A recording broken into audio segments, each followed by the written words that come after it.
Gauri Suryavanshi. S मराठीमध्ये आपलं स्वागत. वळूया आजच्या बातमीकडे. आजच्या धकाधकीच्या जीवनात मनुष्याचे मन स्थिर राहिले नाही. ते मन स्थिर करण्यासाठी शिवमहापुराण कथा श्रवण करणे आवश्यक आहे. आपण शिवाय पितृपक्षात ही कथा श्रवण केल्याचं पुण्य लाभते.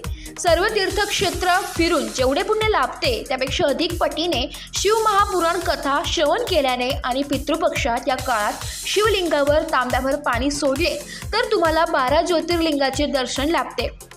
ही कथा खूप मेहनत करून देखील ऐकायला मिळत नाही, पण आज तुमचे भाग्य आहे की ही कथा या 7 दिवसात श्रवण करण्याचे भाग्य तुम्हाला लाभले.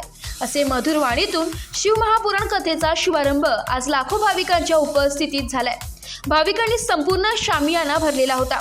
संभाजीनगर, जळगाव, नाशिक जिल्ह्यातील व संपूर्ण महाराष्ट्रातील आणि गुजरात व परराज्यातील भाविकांनी या महाशिवपुराण कथेला गर्दी केली होती.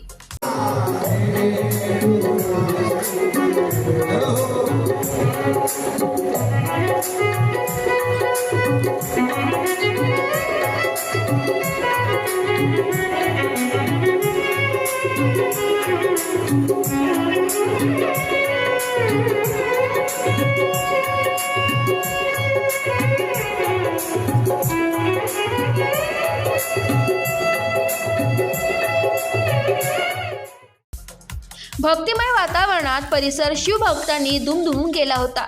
मिश्राजी पुढे म्हणाले की छत्रपती शिवाजी महाराजांना राजमाता जिजाऊंनी हातात तलवार देताना शिवाजी महाराजांना हर हर महादेव हा मंत्र दिला होता. या मंत्रानेच वीर छत्रपती शिवाजी महाराजांनी शत्रूचा झेंडा काढून आपला झेंडा फडकवला. ते शिवाच्या दृढ भक्तीने शक्य झाले.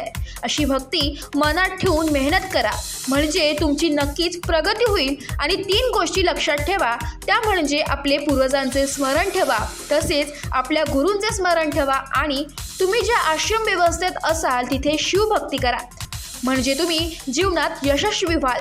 आणि विश्वासाने भगवंताची सेवा करा. तुम्ही ज्या भावनेने शिवमहापुराण कथा श्रवण कराल ती भावना पूर्ण होण्याची ताकद शिवभक्तीत आहे.